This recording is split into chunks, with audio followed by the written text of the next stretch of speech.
Bapak Ibu para jamaah sekalian yang disayangi Allah dan dicintai Allah, di dalam kesempatan kali ini kita akan sedikit membahas daripada hadis Nabi kita Muhammad sallallahu alaihi wasallam yang berkaitan dengan masalah mandi junub. Mandi junub itu penyebabnya ada 6. 3 masalah, 3 penyebab mandi junub itu bisa terjadi pada laki-laki dan perempuan. Dan 3 tambahan lagi, totalnya jadi 6, itu dikhususkan kepada perempuan. Dengan kata lain, laki-laki penyebab mandi junubnya ada 3, dan bagi perempuan penyebab mandi junubnya itu ada 6. Adapun 3 masalah yang terjadi pada laki-laki dan perempuan, yang pertama adalah idza iltaqaya al-khitana ini, apabila bertemu al-khitan, bertemunya 2 yang telah berkhitan, artinya seseorang yang melakukan hubungan badan. Apabila seseorang tersebut melakukan hubungan badan, maka kedua-duanya dikatakan telah terkena junub dan diwajibkan bagi mereka untuk menghilangkan junub tersebut, yakni hadas besar, dengan mandi hadas besar atau mandi junub. Walaupun kata ulama seseorang tersebut tidak sampai mengeluarkan air maninya. Artinya apabila alat kelamin laki-laki sudah masuk kepada alat kelamin perempuan, keluar atau tidak keluar air maninya, baik laki-laki atau perempuan, maka keduanya diwajibkan baginya untuk mandi hadas besar atau mandi junub. Kemudian juga kata ulama, atau seseorang umpama mohon maaf, seorang laki-laki yang tidak mempunyai hasyafah. Hasyafah itu bahasa kitanya tidak mempunyai kepala zakar.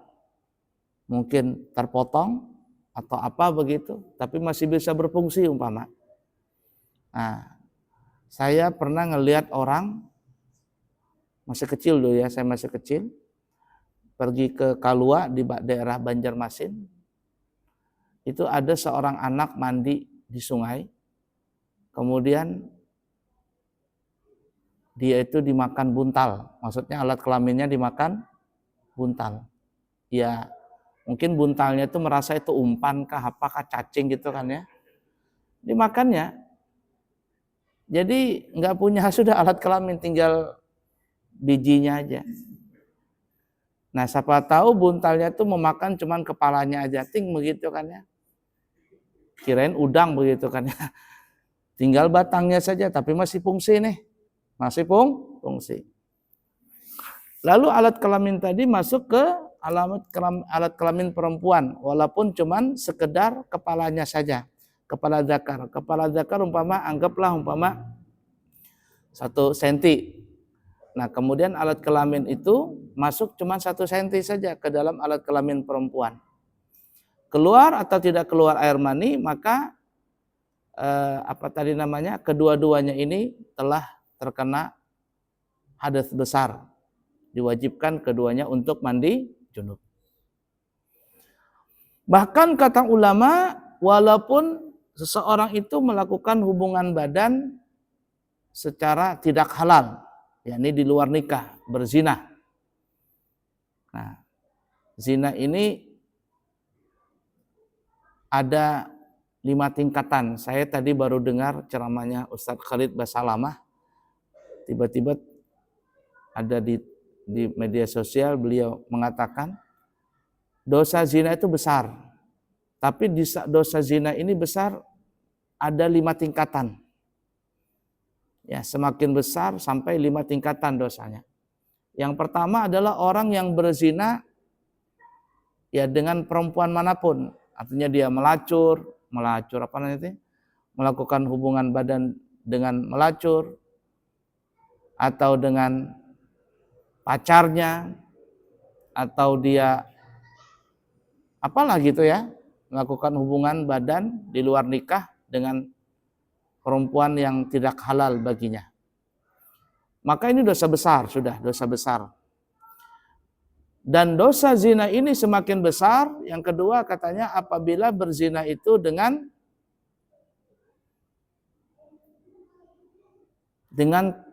tetangga, istri tetangga. Jadi istilah zaman sekarang apa ya? Ya, apa namanya? Selingkuh. Berselingkuh dengan istri tetangga. Ini dosanya lebih besar daripada zina yang pertama. Kalau yang pertama umpama dengan pacarnya, dengan dia apa namanya, jar orang Banjar menjablai gitu ya. Itu besar dosanya. Tapi dosanya itu besar lagi kalau ada orang berselingkuh dengan tetangga. Besar. Kemudian yang ketiga, dosanya lebih besar lagi apabila dia berzina dengan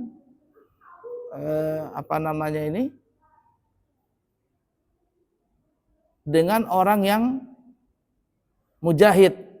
Arti mujahid gini ya, ada seseorang suami ikut berperang begitu. Istrinya tinggal di rumahnya. Lalu datanglah laki-laki yang tidak baik menggoda istri orang yang berjuang di jalan Allah ini, maka ini dosanya lebih besar daripada yang sebelumnya. Nah, zaman dulu kan orang perang ya. Jadi suaminya berangkat perang, diutus sama pemimpin perang selama 3 bulan, 4 bulan. Ternyata ada seseorang laki-laki yang nakal berzina, berselingkuh dengan istri pejuang ini. Ya bahasa kitanya tentara lah. Ya, tentara. Nah, itu dosanya besar itu. Lebih besar daripada sebelumnya. Kemudian begitu juga mujahid ini bisa diartikan dengan orang-orang yang berjihad di jalan Allah, bukan hanya perang. Ya. Orang yang bertugas kenegaraan umpama, seperti tentara, polisi yang ditugaskan oleh negara. Atau ada pendakwah, ya, dia memang tugas untuk berdakwah ke pedalaman, begitu kan ya. Atau mungkin orang-orang yang kerja memang kena tugas di luar, kerja di di rig atau bagaimana, istrinya di luar, di rumah tinggal, lalu melakukan perzinahan tadi. Maka ini dosanya lebih besar daripada zina yang sebelumnya. Kemudian selanjutnya dosa itu, zina tadi lebih besar lagi apabila melakukan hubungan badan dengan keluarganya sendiri. Dengan saudarinya, dengan keponakannya, mahram ini ya. Apalagi dengan ibu kandungnya. Ini ada yang terjadi seperti itu. Maka dosa ini lebih besar daripada dosa-dosa zina yang sebelumnya. Nah, ada 5 tingkatan, saya lupa tadi, baru 4 ya. Jadi pertama zina secara umum, yang kedua zina kepada tetangga, 3 zina kepada mujahid, istrinya mujahid, ya. Kemudian yang keempat berzina dengan keluarga sendiri, mahram sendiri. Nah, itu ada satunya lagi lupa saya. Intinya itu zina, dosanya pun bertingkat-tingkat lagi ya, bertingkat-tingkat. Nah, jadi kalau ada orang melakukan hubungan badan baik secara halal dengan istrinya atau tidak halal dengan cara zina, maka orang itu sudah termasuk junub. Atau kata ulama dia melakukan hubungan badan lewat dubur. Ada seorang laki-laki melakukan hubungan badan dengan seseorang, baik laki atau perempuan, tapi lewat dubur, pintu belakang. Maka juga wajib mandi junub ini. Ya, saya tadi sore melihat gitu di media sosial, di daerah Banjarbaru, kasus HIV meningkat. Tahun ini meningkat. Tahun 2024 ini meningkat sekali. Di Banjarbaru.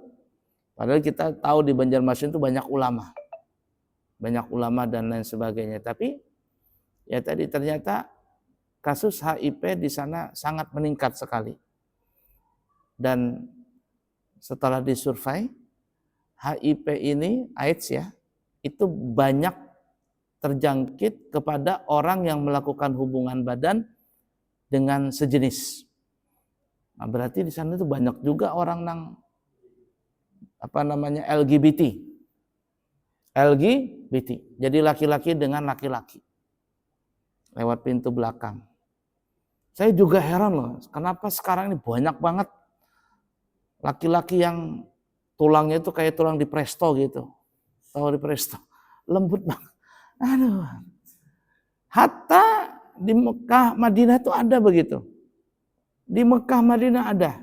Saya juga bingung. Ya. Terus di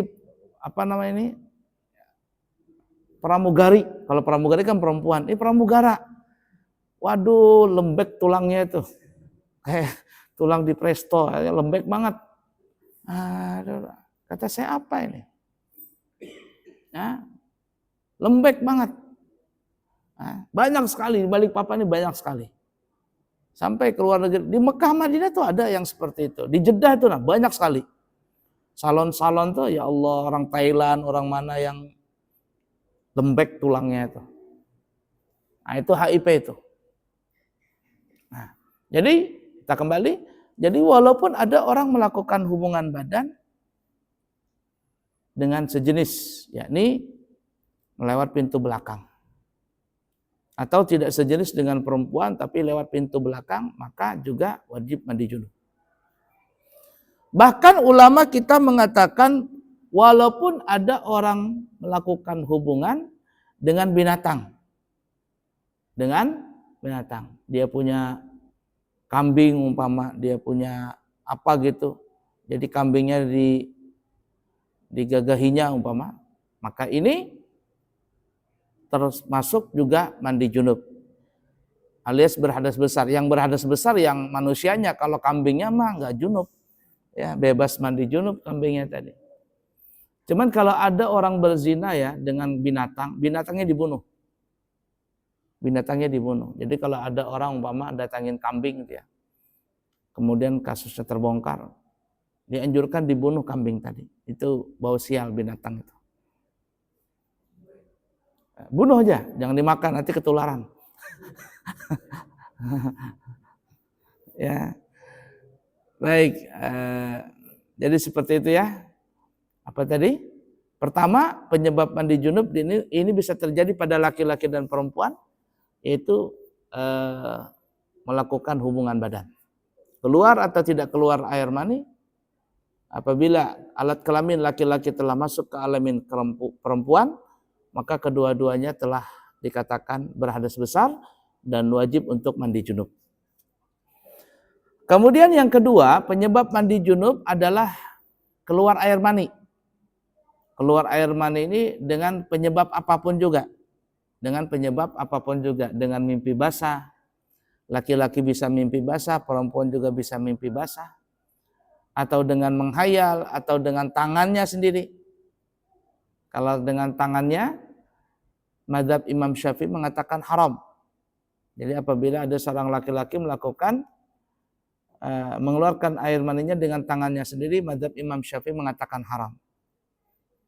Tapi kalau Imam Ahmad bin Hambal, apabila dia takut zina, apabila dia tidak melakukan itu, kemudian khawatir berzina, maka Imam Ahmad mengatakan ini tidak diharamkan, cuman makruh saja.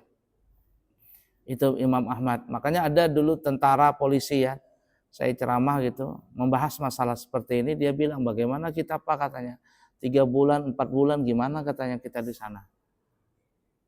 Kalau kita tidak melakukan itu pusing juga, nggak bisa ngangkat senjata itu. Senjata yang lain yang bisa ngangkat yang lain nggak kuat itu. Nah akhirnya ya sudah solusinya itu. Daripada dia berzina ke tempat lain ya, maka akhirnya melakukan yang seperti itu, mengambil pendapatnya Imam Ahmad bin Hanbal. Idza khafa zina, dengan syarat dia takut akan melakukan zina. Kalau enggak seperti itu akan zina. Tapi kalau seandainya umpama dia tidak takut zina, istrinya ada, tapi dia tidak melakukan dengan istrinya, malah dia pakai tangan sendiri. Nah ini bebungulan nih manusia. Ini artinya ada kelainan seksual. Ada seperti itu, kasus ada. Ada orang punya istri, tapi istrinya tuh nggak dipakai-pakai. Dia malah asik dengan tangannya sendiri. Nah ini kelainan seksual itu. Ada penyakit seperti itu. Ini hukumnya haram. Hukumnya haram. Nah, lain lagi kalau seandainya istrinya yang melakukannya. Umpama istrinya lagi haid nih ya, lagi haid. Suaminya kepingin, gimana ini? Ya, mau cari istri lain, bahaya. Apalagi kalau nikah lagi, istrinya mengadukan, apa Pak Soleh? Bisa diadukan ke pengadilan ya? Ya kah sekarang?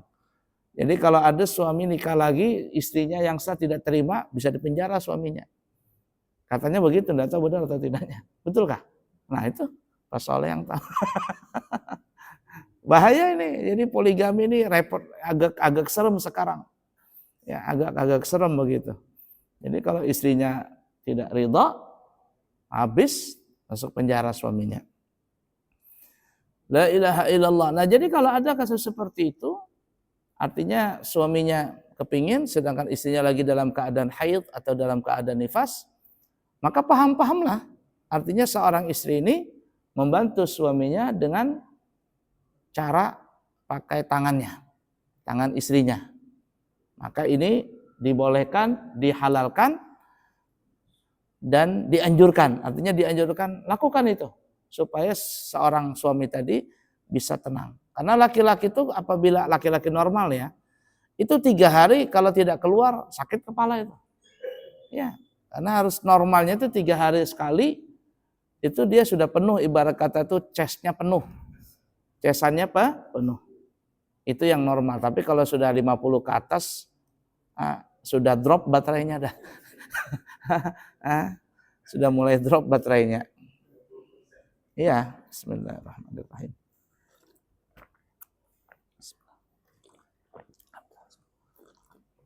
Nah ya.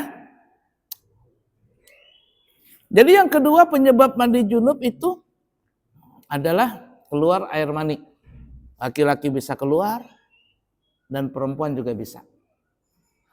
Kemudian yang ketiga penyebab mandi junub yang bisa terjadi pada laki-laki dan perempuan adalah meninggal dunia.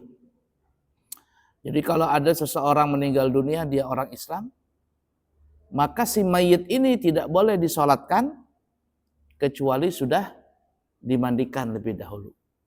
Makanya hukumnya wajib, mandi mayit itu hukumnya wajib hukumnya. Kalau tidak dimandikan, langsung dikuburkan, dibongkar kuburan tersebut, dikeluarkan lagi, dimandikan, salatkan. Loh kenapa? Karena masih dalam keadaan junub.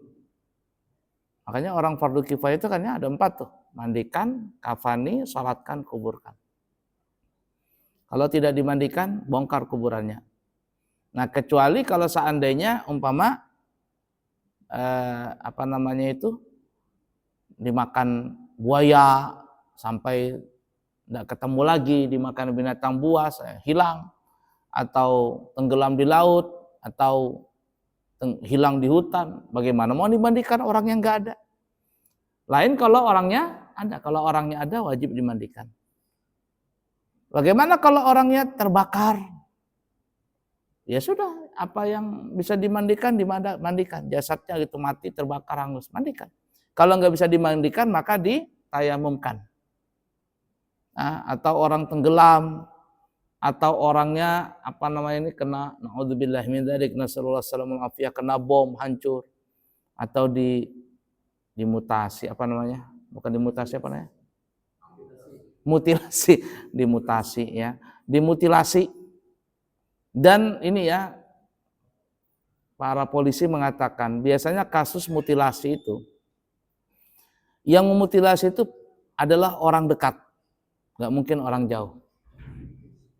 Itu polisi sudah mulai dulu nih, kasus zaman dulu sampai zaman sekarang, biasanya orang yang memutilasi itu, mayat yang dimutilasi itu, yang memutilasi itu tidak orang jauh, pasti orang dekat, entah suaminya, entah istrinya, entah saudaranya, entah keponakannya.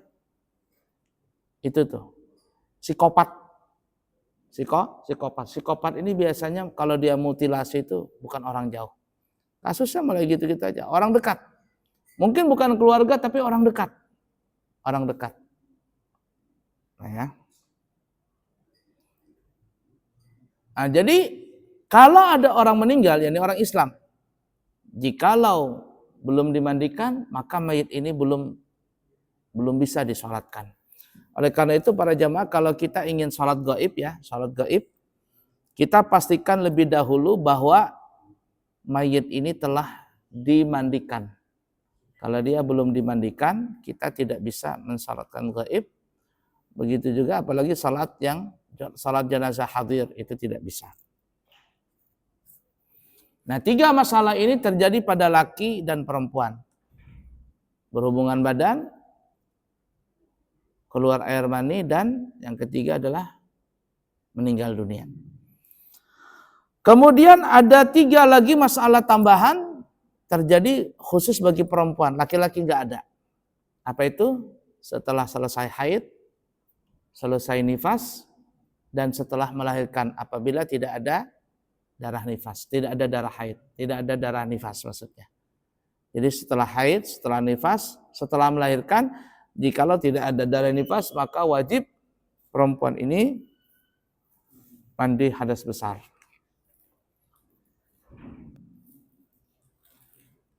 Bisa dipaham kira-kira ya?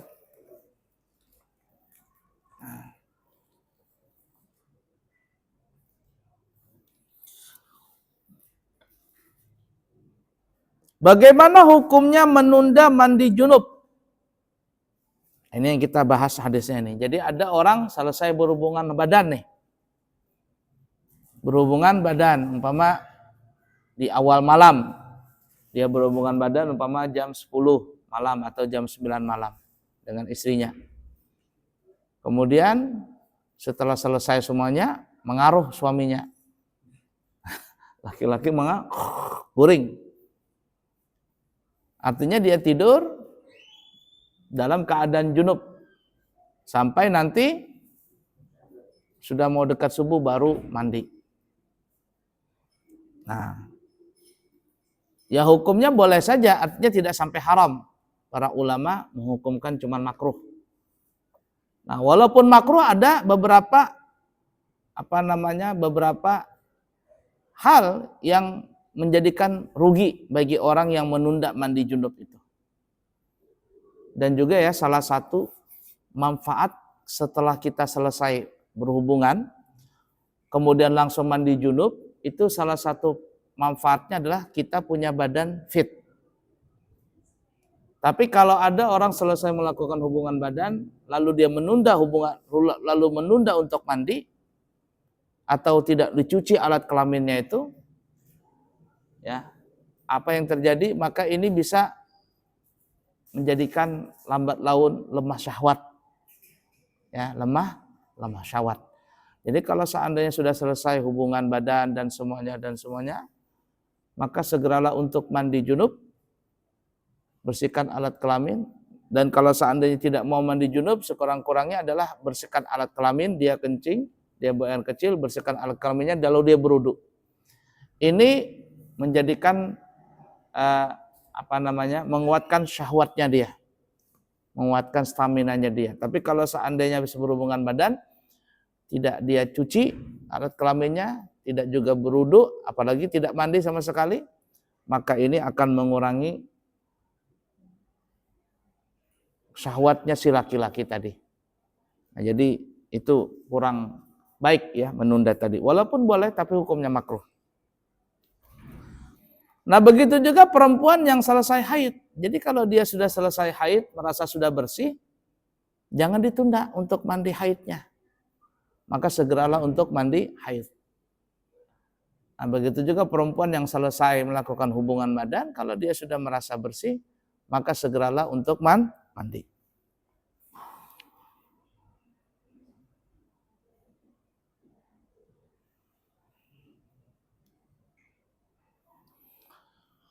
Kemudian, kalau ada orang yang tidak mandi junub, itu disebutkan di dalam riwayat, malaikat itu tidak mau masuk ke dalam rumah. Mungkin dalam pertemuan yang lalu kita pernah bahas ini ya. Dalam hadis disebutkan, dari hadis riwayat Abu Daud, bersumber daripada Ammar bin Yasir, Rasulullah SAW bersabda, dan Nabi salasatun la taqrabuhumul malaikah, la taqrabuhumul malaikatu, jifatul kafir, wal mutadammikhu bil khaluq, wal junubu illa ayyatawadda'a. Dan Nabi ada 3 sebab, 3 hal yang menyebabkan malaikat tidak mau mendekat kepada seseorang itu. Kalau dia rumah, malaikat tidak mau masuk ke dalam rumah. Malaikat rahmat ini. Tapi kalau malakal maut tidak ada urusan. Ya, malaikat Israel dia tidak ada urusan, dia tetap datang. Tapi kalau malaikat rahmat dia tidak mau masuk. Yang pertama, jifatul kafir. Bangkainya orang yang bukan beriman. Jadi kalau ada orang kafir meninggal dunia, malaikat tidak mau dekat. Malaikat rahmat nih ya. Malaikat rahmat tidak mau dekat. Yang kedua, wal mutadammikhu bil khaluq. Yaitu orang yang melumuri badannya atau kulitnya dengan minyak khaluq. Ya, minyak khaluq.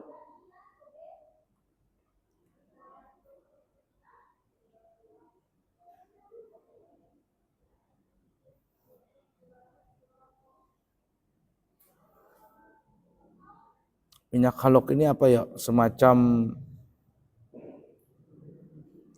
dicarikan dulu apa maksudnya khaluk. Nah ini.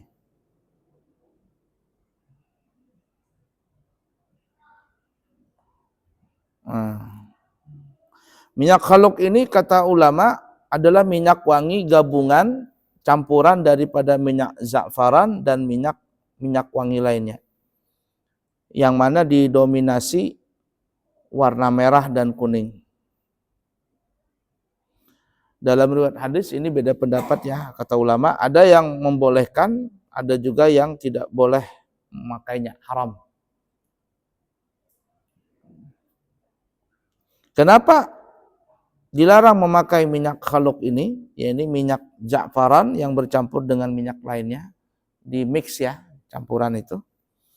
Karena ini adalah pakaian yang biasanya dipakai minyak wangi itu oleh perempuan. Dan laki-laki jangan memakai itu. Nah, jadi minyak wangi perempuan jangan dipakai laki-laki. Dan yang sering dipakai zaman dulu ya, laki-laki perempuan memakai itu adalah khaluk tadi. Ya, ini minyak za'faran yang bercampur dengan minyak yang lainnya, di mix dia. Karena itu minyak harum khusus bagi perempuan. Nah, apabila laki-laki memakai minyak harum seperti itu, malaikat rahmat tidak mau dekat dengan laki-laki itu. Nah, makanya sekarang ini kan minyak harum itu ada yang punya laki-laki, ada yang punya perempuan. Nah, yang punya laki-laki ya laki-laki, yang punya perempuan. Jangan dipakai punya perempuan oleh laki-laki.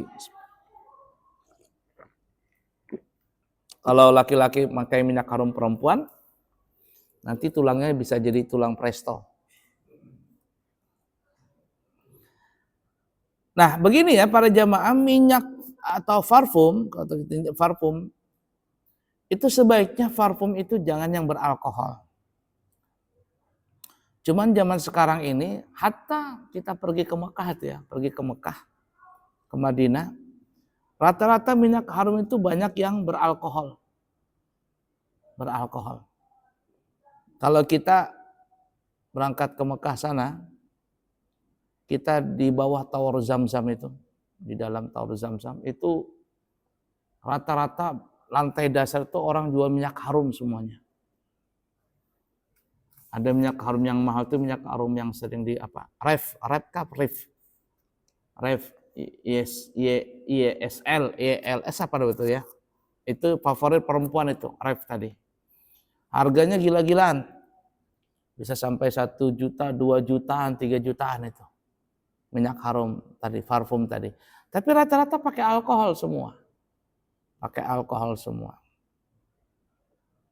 Karena yang memang sukanya parfum seperti itu kan yang beralkohol perempuan. Nah, sebaiknya kalau ada parfum, sebaiknya jangan yang beralkohol. Karena parfum yang beralkohol ini masih simpang siur tentang hukumnya. Kalau memakainya boleh, tapi hukum setelah memakainya itu loh yang jadi masalah. Loh, kenapa jadi masalah? Karena parfum yang beralkohol itu, alkoholnya ini yang menjadikan masalah setelah dipakai. Karena di dalam mazhab Imam Syafi'i itu kan kullu ma'in muskirin fahuwa najis. Setiap benda cair yang sudah sampai kadarnya memabokkan, maka hukumnya menjadi najis. Nah, oleh karena itu para ulama berbeda pandangan tentang parfum yang beralkohol. Nah, satu pandangan pertama mengatakan parfum yang beralkohol itu tidak boleh dipakai untuk ke dalam sholat. Baik di badan ataupun di pakaian. Jadi kalau ada orang yang pakai parfum beralkohol, maka pakaian itu tidak boleh dibawa ke dalam sholat. Karena ada alkoholnya yang sudah bisa kadar memabukkan. Pendapat yang kedua mengatakan parfum yang beralkohol tadi boleh dibawa, boleh dipakai dan boleh dibawa ke dalam sholat asalkan tidak disemprotkan ke badan tetapi disemprotkan di pakaian. Itu pun pakaiannya tidak dipakai dulu ke badan, melainkan dilepas. Jadi contoh begini, nah ini pakaian umpama ini parfumnya, disemprot dulu pakaian tadi. Setelah disemprotkan di pakaian, kemudian pakaian ini didiamkan, tidak langsung dipakai, didiamkan dulu sampai beberapa saat yang kira-kira ini sudah mulai mengering. Alkoholnya sudah hilang, yang tertinggal cuman wanginya saja. Nah, setelah itu boleh dipakai. Setelah dipakai, maka ini boleh dibawa ke dalam sholat. Pendapat yang ketiga sangat ringan sama sekali, yaitu parfum yang beralkohol itu boleh saja dipakai baik di badan ataupun di pakaian dan boleh dibawa ke dalam sholat. Kenapa? Karena parfum yang ada di alkohol, alkohol yang ada di parfum itu tidak sama dengan alkohol yang ada di minuman yang memabukkan. Ya, tidak sama modelnya. Kalaupun sama, kadarnya pun tidak sampai memabukkan. Nah, itu yang membolehkan secara mutlak. Nah, bagi saya pribadi berusaha tidak memakai parfum yang beralkohol. Bagi saya menghindari parfum yang beralkohol. Kalaupun juga terpaksa juga, itu saya tidak memakai di badan, tapi disemprotkan di pakaian saja sampai kering baru dipakai. Biasanya saya semprotkan di di sejadah. Ada istri saya beli parfum itu. Saya pegang, semprotkan di kulit dingin. Kata, sini alkohol kah? Kata saya, enggak, katanya bukan alkohol ini. Yakin bukan alkohol? Kok tahu ini bukan alkohol? Karena dia tanya, dia beli itu tanya dulu sama yang jual. Itu enggak pakai alkohol dan boleh dibawa ke dalam sholat. Tapi kok dingin, kata saya. Enggak tahu kenapa kok bisa dingin. Emang ada gitu yang dingin tapi bukan alkohol. Kalau alkohol itu kan disemprotkan ke badan kan pasti dingin. Saya tidak paham pasti itu. Nah, intinya parfum yang beralkohol ini sebaiknya dihindari kalau bisa. Nah, bagi saya pribadi melihat itu, saya kalau ada orang pakai tak biarkan saja, tapi kalau bagi pribadi saya berjaga dari masalah itu. Nah, jadi yang kedua, orang yang melumuri, ya ini laki-laki ya, yang melumuri badannya dengan khaluk. Khaluk itu ya tadi minyak ja'faran dicampur dengan, dimix dengan minyak wangi yang lainnya, kemudian timbul warnanya warna kuning atau warna merah. Dan ini biasanya ciri khas minyak harum yang dipakai oleh perempuan. Dipakai laki-laki, malaikat nggak mau pakai, nggak mau dekat. Kata malaikat tidak jelas ini, ya nggak jelas laki-laki tapi pakai minyak harum perempuan. Ya. Tulangnya di presto nanti. Kemudian yang terakhir, wal junubu, malaikat tidak akan masuk ke dalam rumah, apalagi mendekati seseorang yang orang tersebut dalam keadaan junub. Illa ayyatawadda'a, kecuali orang itu telah berwudu. Jadi kalau kita nggak mau mandi junub nih ya, maka usahakan kita kencing, buang air kecil, lalu bersihkan alat kelamin, lalu berwudu. Maka ini mengurangi kadarnya, yakni malaikat mau mendekat asalkan berwudu. Tapi kalau seandainya mandi tidak, berwudu tidak, ya berdiam begitu, malaikat ini tidak mau dekat. Dia merasa kebauan dengan bau orang yang junub tadi. Ya, orang yang junub tadi bau malaikat tadi. Nah, itulah sekelumit tentang hadis permasalahan di dalam junub itu. Baik, kiranya cukup sekian dulu. Insya Allah kita sambung lagi di kesempatan yang akan datang. Kemudian insya Allah kami nanti tanggal 15 Januari akan berangkat kembali umrah, membawa jamaah. Itu kurang lebih ada 2 bis ya, gabungan dari daerah mana-mana. Nah, siapa tahu ada yang kepingin berminat berumrah di tanggal 15 Januari, kita buka harganya 32. Dan siapa yang kepingin berumrah awal Ramadan, keberangkatan tanggal 28 Februari, 1 Ramadan kita sudah ada di Madinah, harganya 33 juta. Selama 13 hari, pokoknya awal Ramadan ya, 10 hari pertama, itu harganya 33 juta rupiah. Cukup sekian, semoga ada manfaatnya. Subhanakallahumma wa bihamdika, asyhadu an la ilaha illa anta, astaghfiruka wa atubu ilaih. Wa akhiru kalam, wassalamualaikum warahmatullahi wabarakatuh.